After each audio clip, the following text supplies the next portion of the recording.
Hi, I am Maggie Koerth-Baker. I'm the science editor at boing.net. And I'm also a freelance science journalist. And I'm Kyle Munkittrick. I am a blogger for Discover Magazine's blog Science Not Fiction. My field is transhumanism. I also work with the Institute for Ethics and Emerging Technologies. So we are going to talk a little bit today about Kyle's field of transhumanism and how it relates to some of the summer movies that are coming out. And the first thing that I wanted to do, though, Kyle, is find out a little bit more about what it is that you do. Because, I've read a little bit about your bio, and I'm like, what does a transhumanist do all day? What is your job? Well, so as a transhumanist, that question's kind of like asking, what does a deontologist do all day, or an existentialist? The transhumanism is more the philosophical viewpoint as to the way we see the world. And the very simple way of putting it is that transhumanists believe that through technology, we can improve the human race and overcome a lot of the limitations that biology has put on us. For example, reproduction or lifespan, problems of those nature. But what I do is I work in the field of ethics, specifically bioethics. I just actually got my degree from NYU, so I try to look at the human element in the technology. So a lot of people talk about, what about this fancy or that fancy gadget? I try and see how that affects the person. Oh, that's really interesting. When you were telling, when I was reading up on your bio, the first movie that came to mind in connection with that would be Captain America, because to me that's kind of there are lots of different places that superheroes get their powers, but Captain America is the one that really stands out to me as a specific intentional experiment rather than, an accident or just how you were born. And you had brought that up also in your email, and you had mentioned the ethics of Captain America and whether the experiments that turned Steve Rogers into a super soldier were actually something we should consider ethical. And I thought that was a really interesting point, particularly because, you're talking about a volunteer, not necessarily conscription. And to my understanding of the Captain America mythology, you're talking about somebody who, knew what he was being volunteered for. So to me, my first thought was, if it's unethical for Captain America to exist, is it unethical for, somebody like Barry Marshall to drink a vial of H. pylori bacteria to prove that the bacteria cause ulcers? Do you think those two things are connected, or, do you think that Captain America is an unethical experiment? Well, so that was it's interesting you bring that way of putting it up, the idea of, okay, if I test this theory on myself, drinking the bacteria to prove the ulcers, versus this. For me, part of the question was the idea of the war effort and the propaganda involved, serve your country, especially since Captain America gives off this very almost over-patriotic persona. So part of the question I had, and this is one that comes up with medical patients a lot of the time, is, so there's this idea of it's voluntary, but is that person, do they actually understand what they're getting into? For example, if, setting aside Captain America for a second, somebody who was very, very sick with a rare disease, we have an experimental treatment that might help that person, but we haven't done the normal tests we would do to make sure it's safe for people. Is it ethical for that person to still receive that treatment, even though we have no idea what it's going to do? Or is science trying to convince that person to receive the treatment so that even if it doesn't help them, we'll be able to use that information later on? Oh, that's really interesting, because that makes me think about some other news that's happened in, I guess, the last couple of weeks. There was there's a drug that's being tested as a treatment for certain kinds of cancer that we don't have a lot of data from human studies yet. It's something that shows a lot of promise in the lab, in animal tests, and in test tube tests, but it's not something that much research has been done on humans before. But there was a blog post that started getting forwarded around that was taking this drug's success in the lab and extrapolating it out to be like, well, the big pharmaceutical companies are trying to hide this cure for cancer from you. And when we got to talking about, on Boing, we got to talking about, what this actually was, what it could actually do, and what we didn't know whether it could do, people started saying, well, if I have cancer, why can't I just take this? If we think that might be helpful, where is the line where somebody should be able to get access to it? Yeah, that is kind of the $6 million question when it comes to medical ethics regarding new medicines, is this idea of when can a person opt in to a point where the rest of the community is comfortable with it, where we say, okay, this person is volunteering for something that potentially may shorten their lifespan or cause major complications, as opposed to a known cure, if the testing isn't to a certain place. And I tend to fall into the more libertarian camp, where you allow people to make their own decisions, that so long as they're reasonably informed, that is, we already grant this person personal power of attorney, that they are their own guardian, that as long as the knowledge is reliable and they're told up front, hey, this is very experimental and there might be a lot of complications, or it might not even work, or it may be worse than not treating you at all. I tend to be of the category that people should be allowed to take what they want, which is why, in general, when I thought it through, I kind of came to the conclusion that Captain America was an acceptable experiment, particularly because he'd shown such intensity for being a member of the military. It wasn't as though he was drafted. He volunteered over and over and over again. And there are analogs in the medical community of those seeking out experimental trials and signing up for that. So I think one of the safeguards that they add is extra layers of precaution over those experimental procedures to double and triple check that the person really does understand what's going on. Do you, though, is it possible to really have somebody fully informed? Because that's something I've wondered about as I've watched the way that news travels around the internet, and people get these ideas of, well, there's this great big new treatment that is sure to be a success, and even if you tell them, well, we don't actually know whether this is going to be a success or not, once you've gotten this idea, once you've absorbed this folklore, or you've absorbed these anecdotes, can you really be fully informed about whether something is likely to cure you? That's a great question. I guess I would differentiate between fully informed and reasonably informed.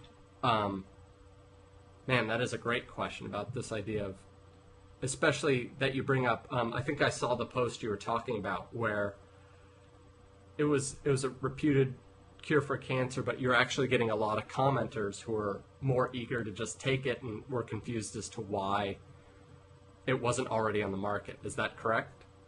Yeah. Basically, like, if we think this might help, everybody should have access to it. And there were actually some alternative remedy websites that had been set up to try to sell this to people even before it had been proven safe. Oh, wow. See, that's a tough one, especially in the area of, so transhumanism faces a similar problem with this idea of, okay, scientists and researchers and doctors come out and say, hey, this might be a cure. We are at stage 1 of 10 in determining whether or not it actually is. But here's the science behind it. If we use chemical X and Y, we're able to see these results in rats. And we have all these steps to go through for people. But the problem is that we don't know what the dosage of chemical A is. We don't know what the actual events inside the body are that chemical A causes, so we don't know why it's causing this effect in mice. And you see the same in transhumanism. There's a lot of self-modifiers, those who see the need to go in and actively change something on their own before it's either confirmed by science or anyone sees what the point is, the purpose. They just want to modify because they feel it's their right to change their body. The most obvious version of this is tattoos and piercings. That's a pretty simple one. There's no medical reason for it, but it has a lot of cosmetic benefits that people perceive. The medical side of it is you might see, for example, biohackers who will put magnets in their fingertips so that they can feel electromagnetic fields. And the benefit, the cool part, is they really get to experience a different sensation. There's a different haptic response in that they're able to feel electrical fields, something that most of us can't detect. The problem is that because surgeons and a lot of doctors don't want to participate in it, you have a lot of converted or backroom surgeries or even kitchen sink surgeries that end up causing a lot of damage on top of these modifications. And so there's this struggle within the medical community to deal with something that's therapeutic, that's curing a problem, and something that's enhancement, that's taking a healthy person and making that person better, because the risks involved in making a person healthy are, in a cost-benefit analysis, much, much lower than the risks, if the same risks are involved in making someone better than normal. That makes me, like, that kind of brings me around to what I was thinking about with the Captain America analogy of, it's not like Steve Rogers was broken. He was just not fit for service in the military. He was the 95-pound weakling or whatever. Do you think is it situational when upgrading and, when upgrading is okay? So, like, if you need a super soldier to fight the Nazis, is an upgrade more okay than if you just want to win the football championships? I'm actually curious as to what you think on that one. Do you have any thoughts on which of those is acceptable? Well, see, I tend to lean toward exceptional circumstances being something that's important in that situation, because I think in both of those situations I gave you, you have somebody who is ostensibly making their own choice, but is also under pressures from the people that they look to for leadership. So, you don't have a high school football player, they're making their own choices about, whether they take steroids, but they also are making those choices inside a situation where there's pressure on them to win and there's pressure on them to do certain things they may not think they're capable of. And I would say the same thing is true if you have the military looking for a super soldier. So when you have to make those decisions, it seems like the situation of what you want that upgrade for should matter somewhat. So there's not only the social context, but if I can bring in another science fiction reference, something like RoboCop, where he was almost dead, and then they rebuilt him or Steve Summers, the $6 Million Man. In both cases, you have these cases of severe injury, and the technology just happened to, at the same time it saved the person's life, actually made that person superhuman, as opposed to Captain America, where you have Rogers, who is a healthy human being, he's just not fit to be a soldier, taking this treatment to make himself better for a specific goal. Yeah, and it seems like the goal, whether or not that's ethical, matters a lot on the goal. Mm-hmm.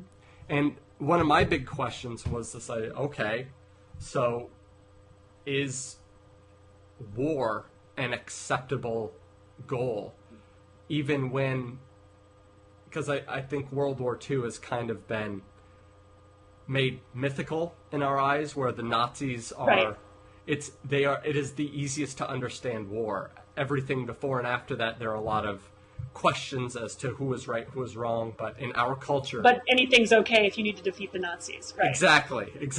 Yeah. and inevitably the Nazis are involved in summoning demons and building robots, so it's even easier to stop them, or to know you need to stop them. And so I think that's a big piece of it, is part of the reason why we accept Captain America is because, oh, well, of course we had to enhance him. He had to stop the Nazis. Whereas... What do you think about... in the past week, I've read about a couple of men in Europe who were involved in, I think, motorcycle accidents, and their hands were still intact, but were going to be useless, and they voluntarily opted to have their hands amputated and replaced with, for lack of a better word, bionic hands that were controlled by nerve impulses from their brain. You know, that seems to kind of fit in with the $6 Million Man analogy. Yeah, definitely. I'm kind of curious. You know, that was a really interesting example to me, because it kind of seemed to fit in with science fiction, with the way that we've framed these stories as ethical in our fiction, instead of having to ask this question about, you know, should this happen? Well, of course this should happen. They were injured. Right. There was those articles blew my mind in that it was one of the first voluntary amputations for a prosthetic. That this idea that this prosthetic will be better than the thing that is attached to my body naturally. And what was, I think, more impressive about it wasn't just a person who had been considering a prosthetic or they were upgrading a prosthetic. And they weren't born without a limb. For example, the way Amy Mullins was with the sprinter who has the multiple sets of legs. She has lots of different legs, and she has some for when she does modeling, and some for when she goes out and she wants to be 2 inches taller, or when she's sprinting and she has the cheetah blades that are more effective than natural human legs. But hers was out of necessity in that she didn't have legs to begin with. Whereas these guys who voluntarily switch their hands, it's almost this moment of faith, this transition that we're seeing where people are going, you know what, I think the technology is getting good enough that I would rather have the option to replace this thing in 5-10 years and get used to a prosthetic rather than be trapped with a hand that won't work. Yeah. So, I mean, what are your thoughts on that? Do you think, because that to me is another clear ethical case where, okay, I was injured, it's okay to remove it. But there are cases of individuals who are moving to a place of voluntary amputation. Now, a lot of times doctors qualify it as body dysmorphia or as a syndrome or a symptom. But that's the same thing that was happening to gender reassignment surgery 30 years ago. Right. Yeah. But is it really fair to say that, you know, people who are interested in body modification for the purpose of transhumanism, is it really fair to say that that's the same thing as, you know, somebody who feels like they were born the wrong gender? I mean, it seems like, you know, it's not like you spent your entire life from the time you were a very small child thinking, you know, really deep inside I'm a robot. Well, hey, some of us may have, you don't know. But that's a really good, I mean, especially with something as intimate in sort of all the ways of that meaning as gender reassignment surgery, where it's this core sense of identity. Right.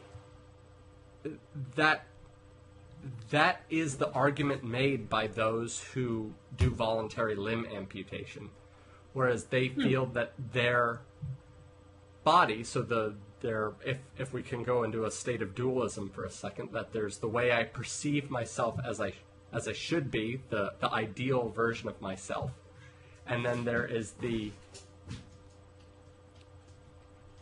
version of me that physically exists. That is, I wish I had these properties, but I don't. What I physically have in the real world is much more difficult to change.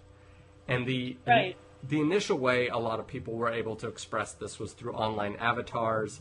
They were able to, you play World of Warcraft, you're able to change your sex. You're able to make yourself taller, shorter, able to make yourself into a bison that carries an axe around. Whatever you wanted to do, those modifications were possible.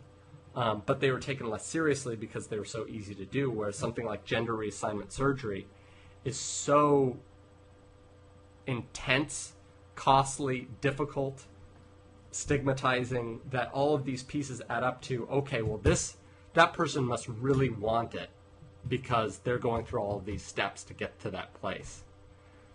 But as something like voluntary amputation, where you're just taking a piece off so that you can have a robot hand, can seem really inconsequential or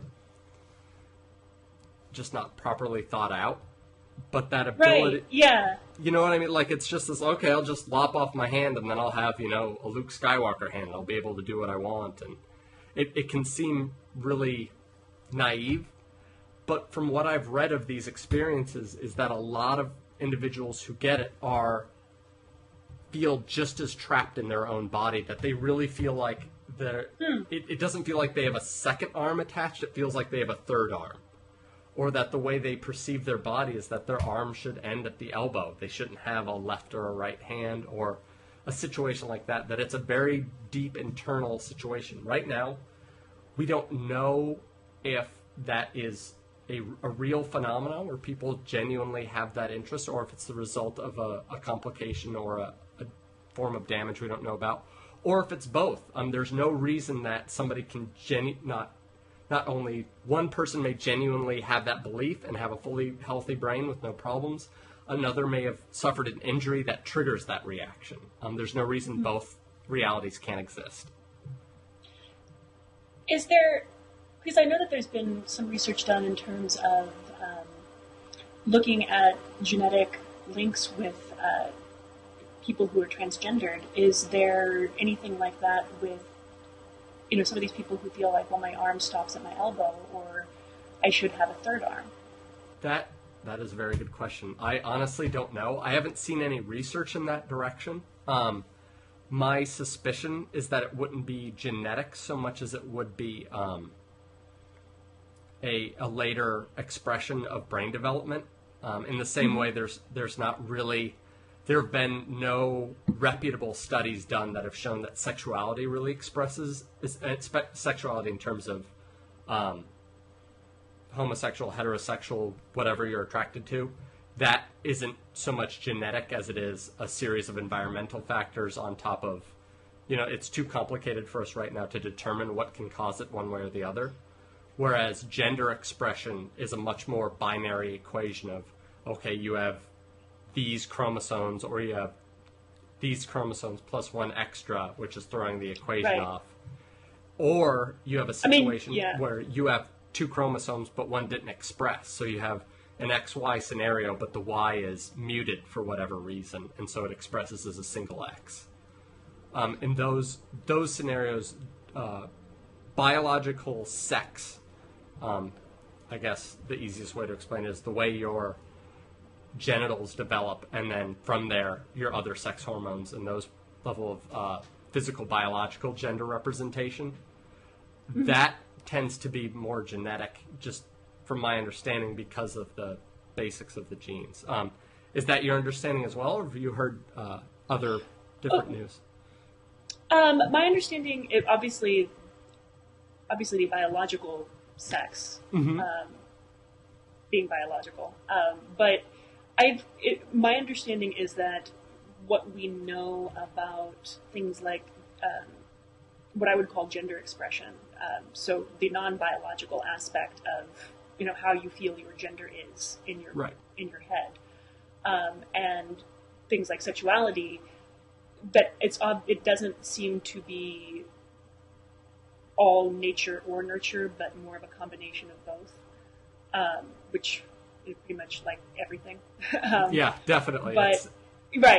But my understanding is that there has actually been some studies that show,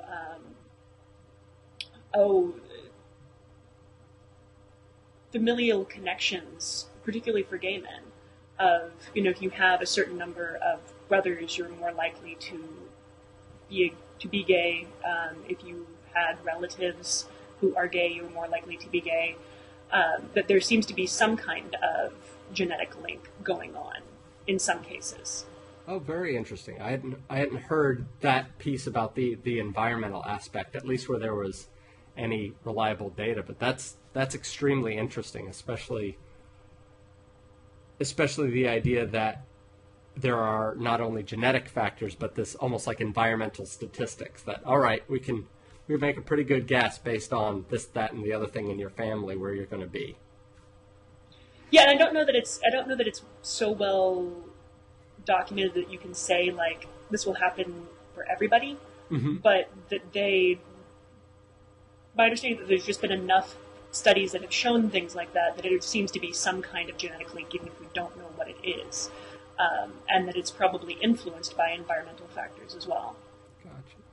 So I guess to bring this back to the idea of what the transhumanist sort of focus on things, because no matter what it is, whether I guess sort of it's irrelevant whether it's environment or genetics, the situation is if whether you feel like your body doesn't represent your gender, or you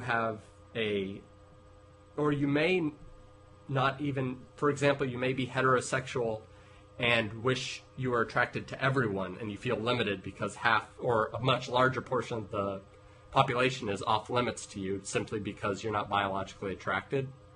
The idea of transhumanism is we can overcome these biological limits. So it's not just about robotic arms, but there are all of these different parts that make us, whether it's our performed identity or our actual biological self, the way we physically are, that we want to be able to modify based on the way we want to be, not just the way we are.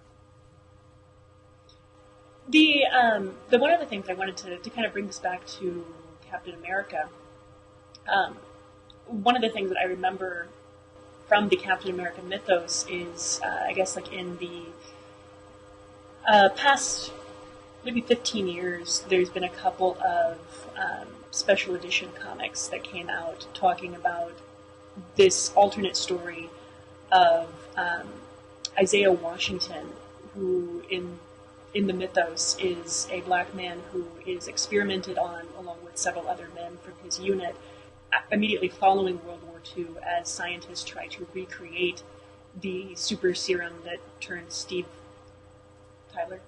No. Rogers. Sorry. Rogers, yes. Brain fart. Yeah. Aerosmith, Steven Tyler. Yeah.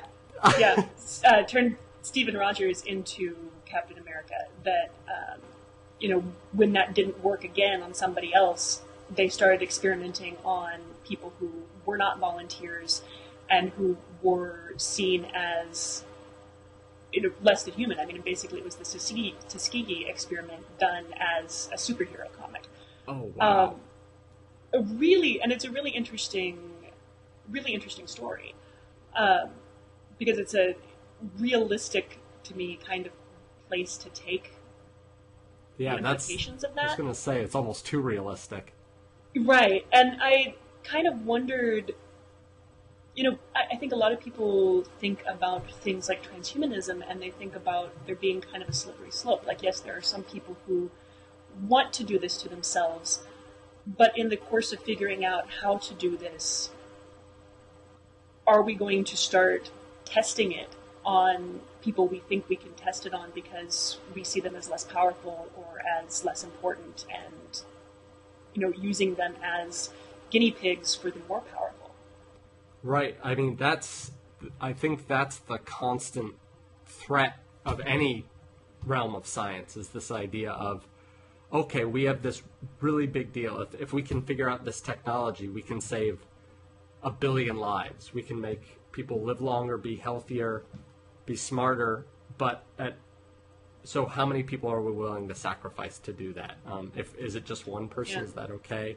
Or is it 50? Is it 100? And I mean, I think our answer there has to always be, if it's involuntary, if somebody doesn't want to do it, if they're forced into it, it's immoral, it's wrong, we shouldn't do it. I don't think you can ever justify any number of people being like this Isaiah Washington scenario. Let's say it even worked. Let's say they got the batch right on the very first try. He was the first person to be tested, and boom, just like Steve Rogers, you have a second Captain America. But in this case, it was involuntary. It could have killed him. They didn't know. And on top of that, he didn't have the same structure around him that was happening. So the voluntary piece is the biggest no. But on top of that, there's not this crisis of war that's causing him to say, okay, well, you know what? I'm going to volunteer for this, and on top of it, I want to make sure that I save the country because we have a restricted amount of time. And that's why it's okay to sort of restrict the experimental barriers. Whereas, with, in Isaiah Washington's scenario, it sounds like since it was after the war, even if it was voluntary, it would have been wrong to do those experiments on him because we had the time to figure it out. But when you start talking about, what are the situations where you can lower those experimental barriers, I mean, certainly after World War II, there were plenty of people that thought the Soviet Union was enough of a threat that we needed a super soldier really fast. Mm-hmm. I mean, couldn't you still justify it that way? So in that context, I agree. That's a really good point. And that's one of the dangers of, I'm glad you brought up the slippery slope point, is this idea of, okay, well, if it's okay here, it's okay there. We're seeing it right now with the torture debate. This idea of, well, what if you have a terrorist who, there's a bomb on a plane and you know he knows where it is and you have to get that information out of him? Is it okay to torture him? And of course not. The answer is no. Right. But the piece of the experimentation with that idea of the time frame, in a time of war, some pieces of our normal medical procedure can be truncated. For example, you need an experimental treatment on the field. There's a chance that you're going to want to just get it out there and see if it can save lives because people are dying all the time. As opposed to something... Is this why... I'm sorry, go ahead. Oh, no. What was your piece? I was just saying, this seems like similar to what, when we talk about like the field trials of possible AIDS vaccines and why it's okay to do those tests in some place like Africa where you have extremely high rates of AIDS infection and AIDS deaths. But again, that also brings up some of those questions of, are we doing it there because there's more of an imperative and less time, or are we doing it there because those people have less power to object to it?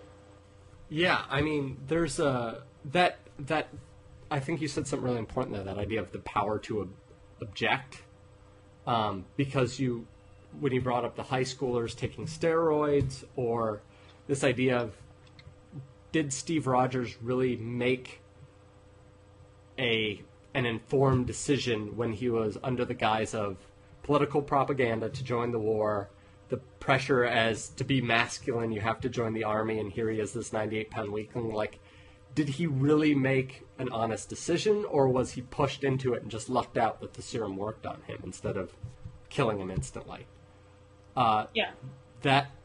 That question of equipoise as to whether or not the people being experimented on are on the same level as those doing the experimentations it has to be a case-by-case basis. If it's reasonable, if you look at it and you say, I mean, my rule of thumb is, because you have to look at each case by case, but if it seems like people are generally benefiting, those being treated, so even if the treatment is experimental, but we have reasonable belief that it should help, and reasonable belief that getting this treatment to these people now will do a significant amount of good, in fact, more so that such that it outweighs waiting and seeing for further trials in a more regimented form, then it may be worth that. Okay, let's give these people a shot, because they're never, for example, the example of AIDS in Africa. I think we got on this tangent with that example. Is that idea of what other treatment options are available, and is this just rampant experimentation? Are we just saying, well, let's try this toxin or let's try that pill, versus, okay, we have a pretty good idea that this is going to help. If we do it via the FDA standard trials, it's going to be another 10 years before this hits the market, then another 5 years before we get a generic, which we can rapidly export to Africa, versus it's going to be a 3-year time frame if we do it this other way. That balance is, I've never seen a case where they said, yep, okay, this one's an easy call. We know what to do here. It's always that struggle. What are your feelings on that piece? On what, what specifically? On the equipoise, for example, testing out drugs that haven't received as much rigorous testing, say in the States, testing those in third world areas with high rates of, for example, AIDS. I find it problematic in some ways, but also see the necessity and the benefit. And it's one of those things where, like, if it does work, would you keep it from them? Yeah. Because you're worried about whether, it on either side, I think there are some ethical issues, whichever way you decide. I have seen, though, that when these trials actually happen in real life, there is usually some kind of mechanism in place to stop the trial if you're not seeing a benefit. There are worse, or even worse, like in the cases where they've tried something and it actually seemed to increase AIDS transmission in women. I think there was one, like a cream or something, that ended up actually increasing AIDS transmission rates. And so they put a stop to it immediately as soon as they noticed that. And I think when you have those sort of controls on things, and when you have a certain level of transparency, that it can be okay, but it's never a black and white, this is always okay, this is never okay. There's so many of these little variables that have to be considered, and the rules that you have to play by to make something okay, even if you think it would be 100% fine. Yeah, that reflexive, the controls, that ability for the study to continually look at itself and say, are we seeing results? If we're not, we need to stop this right away. Yeah, I think you called out something really important, that's a big piece of, especially scientific ethics, is making sure it's objective and data-driven. If the second the data tells you this isn't working, you have to stop. Yeah. And I almost wish that there were more things that had that kind of self-oversight built in. Wait, yeah, what was that? Well, I'm just thinking, like, if this political program is watching itself and is clearly not working, well, now we can stop it. But it seems like very, very seldom do we build that kind of control into anything, any large projects. Yeah, it's actually kind of frightening when you start to look at things like, well, this isn't working, let's scrap it and try something new and see what the data says. Instead, it's a lot more, how do we feel about this? Does this seem like a good thing? Does this align with my beliefs that I already know about the world and I'm so sure I'm correct? So what's interesting there is, and I actually wanted to ask you about this because I thought the piece was really interesting. You wrote a little bit about Jack Horner. He's a rogue paleontologist who thinks there are too many dinosaurs. Yeah, so that piece, there was an interesting quote that you got from the original article that I thought sort of ties into this idea of, okay, when is it all right? Because I guess the question we're asking ourselves is, when is it ethically okay to kind of break the rules that we've set up for ourselves to keep ourselves safe and to keep those who are either not properly informed or not in a position of power, how do we keep them protected? And this Jack Horner brought up this idea of the rogue scientist, and that the quote is, he got a lot of big laughs from the way he packed in his observations in a pragmatic, blue-collar, almost John Wayne persona. And that this is an old tradition in science, establishing oneself as a member of the masses, willing to get dirty while effete intellectuals bandy about theories in the parlors of academia.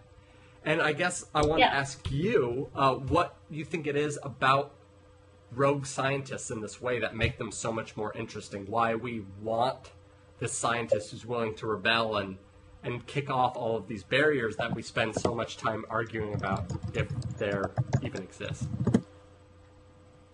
Well, I think one thing that that stands out to me on this, I think that it's really hard to talk about science in a way that is both accurate and that makes sense. And this is something that I've also written about recently because, in school, the science education that the vast majority of Americans have stops at the end of high school. And all through, grade school, junior high, and high school, we talk about science as facts. These lists of things that you memorize. This is exactly how the world is. When scientists figure out how the world is, they test a hypothesis, and if it's right, it's right. If it's wrong, it's wrong. And real science happens differently than that. There's a lot more uncertainty. There's a lot more confusion. Things aren't always clear, and we have to act on things even before they're clear, just because of the way the time frames work. So I think that when you have all that messy, real science, it becomes very appealing to have somebody come in and, talk in a much more plain-spoken, cutting through the bullshit sort of way. I think that really appeals to people because I think people find science fascinating, but they want it to be like what they were taught in school. And I think a lot of what those rogue scientists do is, first give you a exciting persona, make something that is not always terribly exciting seem really, really cool, like it is in the movies. And then also make science seem more like what it was when you were in junior high and high school. Make it seem more black and white. Which makes it easier to understand. Off of that, because I think that summarizes it really well. Because when I read that piece, I was starting to think, because you'd also mentioned that we have this idea of physicists as kind of super scientists. Yeah, right. Yeah. Where that is something I've just been thinking about a lot because I started watching Eureka while I exercise, which is the TV show on the Sci-Fi Channel. It's kind of a sitcom set in magical Wonderland version of Los Alamos kind of thing. It's like almost if there was a Silicon Valley of brainiacs, it's like a suburbia of geniuses, right? Yeah, exactly. And it just struck me as so funny because you go in all of these episodes, the scientists are either super hyper specialized, which is what scientists actually sort of tend to be, or they're physicists, and the physicists can do everything. I mean, you have physicists doing brain surgery, you have physicists who are doing electrical engineering, you have physicists that are doing biology, and also particle physics and astrophysics, and they do it all because they're physicists, and as far as we're concerned, physics is magic. That just struck me as really interesting, because it also struck me as I think it is a result of people not knowing necessarily what physicists do and not knowing physics as well, just innately as we think we know biology or we think we know engineering. And so it's easy to be like, well, physicists, they're clearly smarter than the rest of us, and thus they must be experts in everything, because if they're smarter than everybody else, ergo, they can do brain surgery and program a particle accelerator. It's almost like that's the training for a physicist. First you do geology, then you do biology. Right, yeah. And it's only physics if you get through all the rest of them. That's how we know you exactly. made it to the top. So that other stuff, Exactly. Everybody else just goes, oh, I hit my rev limiter at biology. I'm just going to focus on dinosaurs and plants now. So. Yeah, and I mean, I think there's kind of that. I think that's definitely what's coming through there. Physics is quite often the hardest thing for people to understand. So you assume that anybody who understands that must be smarter than even all the other scientists. Well, and I mean, our big scientists are Stephen Hawking, Albert Einstein, Newton, just to name a few. Really, right. I mean, there are exceptions, but it seems like physics also just in our popular mentality that's kind of, when we talk about super geniuses, we talk about physicists and astrophysicists. Right, yeah. Well, I think it also comes back to something else that I've been talking a lot about on Boing lately, which is the idea that an expert in your field is not the same thing as an expert. After the power plant meltdown at Fukushima, we saw TV news programs bringing on people who were the expert that they were asking these questions of, but they were not always the right expert to be talking to. So you'd be trying to talk about, radiation health risks to somebody whose expertise is in power plant engineering. And, it's not that they necessarily are lying, they just don't necessarily know as much as they should to answer those questions.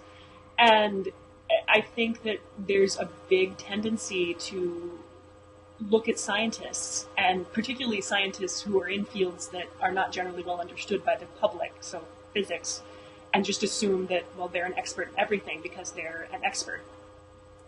Yeah, I like the way you put that idea that, okay, so you know a whole lot about this specific topic. Since it's related to this other topic, you must be right on target there as well. So we'll just talk about that one instead.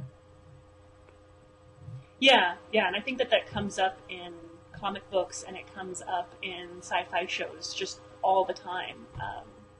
Well, did you get a chance to see Thor? I haven't. I had several friends who went to a 3D showing. I'm sorry. They said the 3D Rainbow Bridge was amazing. But they said that what was really interesting about it was that it really did have that physics is magic is no longer subtext but actual text. Yep, they just put it right out there. I read a little bit on what you wrote about that. And it seemed like from what you said that they did a pretty good job of, saying these people that you thought were gods are actually just aliens with higher technology, but without turning that into too much of a crutch, to the point that everything is justified. It was the movie, Thor overall was so just open about its weaknesses and its flaws and how goofy it was and things like that it actually made it much easier to take the fact that they went, okay, we can't explain all this technology or almost anything that happens without using some sort of escape valve, but we want to keep the superhero movie realistic as much as possible and be able to fit it in with all these other worlds that we've created. So we're going to pretend like this is all based in science somehow. And one of the cool things was they made Natalie Portman's character, who's a nurse in the comics, into an astrophysicist. So that really? That was an interesting twist for her character, because she's kind of pointless in she's not like, how Lois Lane is this hard-cutting investigative journalist who uncovers lots of other stories and then gets in trouble and Superman rescues her. It's in Thor, his love interest just isn't there. Whereas in the movie, she was really responsible for a lot of this and was the tornado storm chaser of physicists. I mean, she's chasing these events around the world, trying to record them with all of her crazy technology that nobody understands. But they do keep reinforcing this idea that, okay, this is at some level all based in technology and reality. So that when these worlds interact, it's not as if Natalie Portman is at a total loss to ever understand. It's just she might be one of the only people on the planet who can even begin to understand. Interesting. Yeah, like I like that. That seems like a nice way to do that. Because, I mean, a lot of those, let's face it, a lot of those girlfriends from that era of superheroes were essentially pointless. Yeah. So it's kind of nice for them to have, some kind of job that makes sense and works with what's going on. Yeah, and when the other piece that I thought was interesting, and I was curious as to what you thought about this, my question was, so superhero movies, they seem like they've been making a really concerted effort to show that these are scientific, they're not magical, and they've kind of moved superheroes into that camp, and Thor seems to be the final linchpin in that, where they're saying, okay, here's this clearly magical character who's a god from Norse mythology, but it's actually scientific. Why do you think that is? I think that some of it is that we want our superheroes to be more realistic. I mean, Thor is... I don't know much Thor mythology. That's one of the superheroes I have not really followed. But, I think that it's easier to think about, for instance, the X-Men being real, and to get that little thrill out of, oh, this could actually be something that could really happen, than it is to get that from, there's this Norse god, and he's hanging out. He's got a hammer. And I think that people want that feeling like this could be true. And I think that when we used to tell ourselves fairy tales instead of Marvel Comics, maybe there was just more of a belief in magic, and so you could think, well, this could be really true. But over the course of the last century, our mythology, the mythology that we have wanted to have that realism from, now needs to get that from science rather than from science in quotation marks rather than from magic.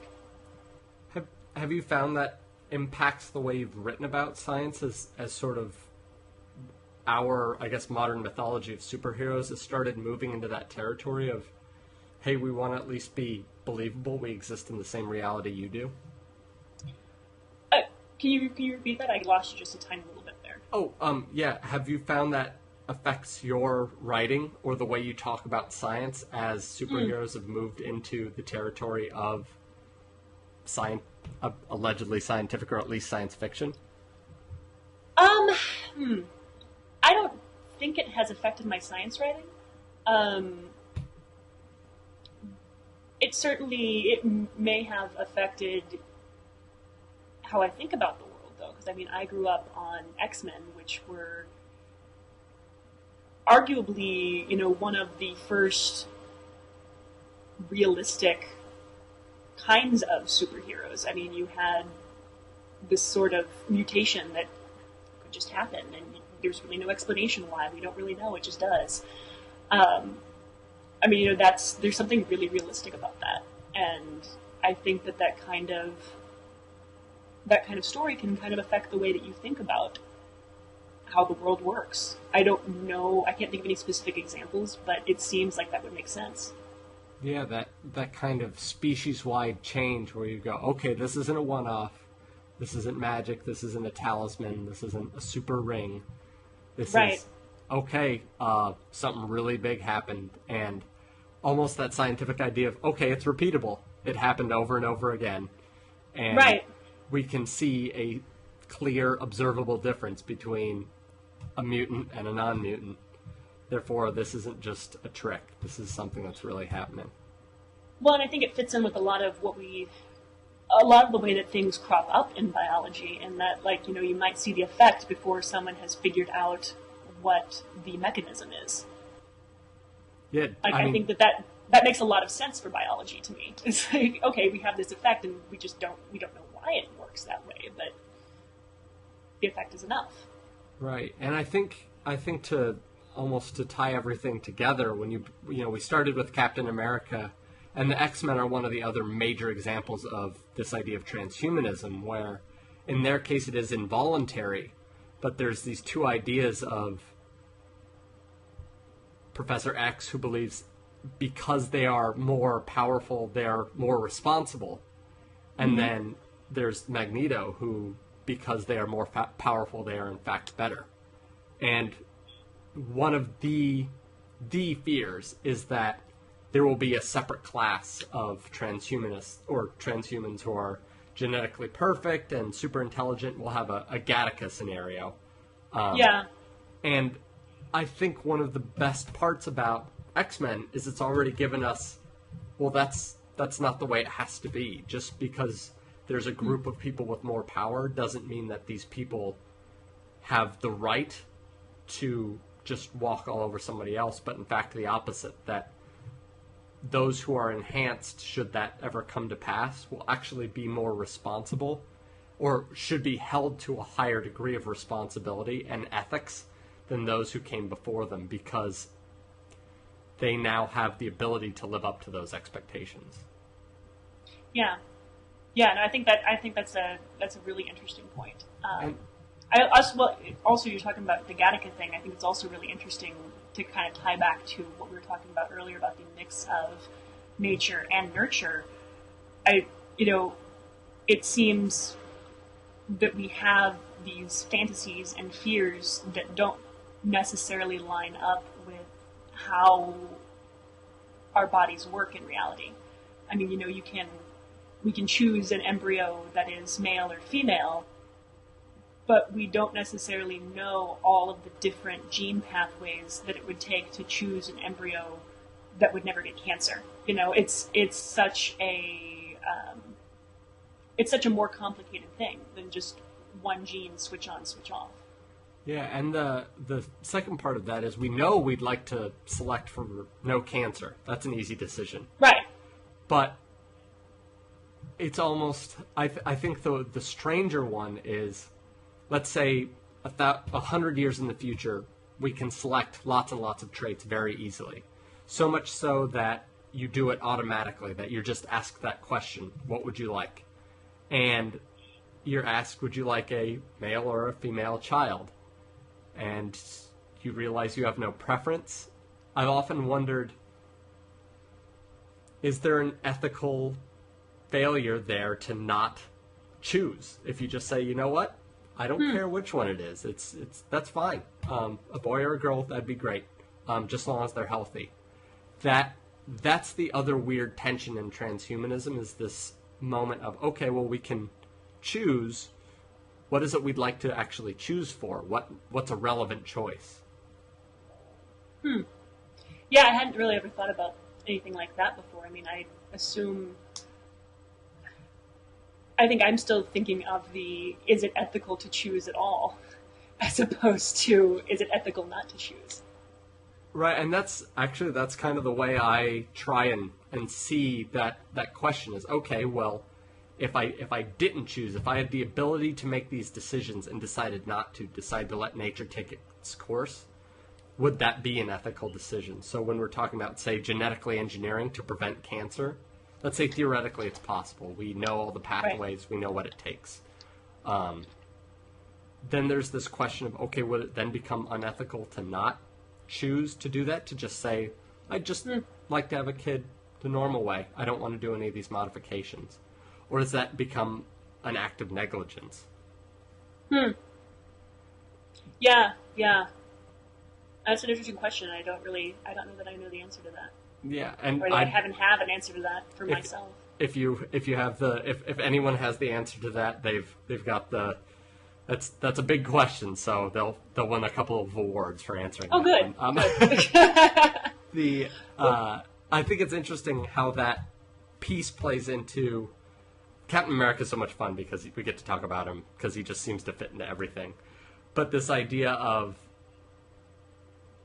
okay, so we know how to make him better, but what does he now responsible for? So we experimented on him. He was successfully made into the superhuman. Is he now, like, is it his duty to serve his country? Like, what would happen if he was enhanced and he just went home and relaxed? Yeah, does Captain America get a day off? Yeah, is it ethical not only for us to change him, but to force him into that new level of responsibility? Because Steve Rogers just wanted to serve in the military. He didn't want to become the symbol of American super... Right. Well, I mean, is it ethical for us to force this into him? And once he's there, is it ethical for him to, to take a vacation? Yeah, or is it ethical for him to represent the U.S. as opposed to the human race in general? Like, just a standard of ethics. Yeah. These are great questions. This has been a really fun conversation. I agree. And yeah, I'm totally sidestepping there. That's how I get out of answering that. Thank you so much, Kyle. This is really interesting. I hope we get to do this again sometime. Yes, very much. Thank you. I had a great time. Yeah, and I look forward to reading more of your posts. I'll have to check that out more often. Excellent, Maggie. I'm excited to read your book when it comes out. Yeah, it'll be coming out. My book on the future of energy in the United States. It'll be coming out in March of 2012.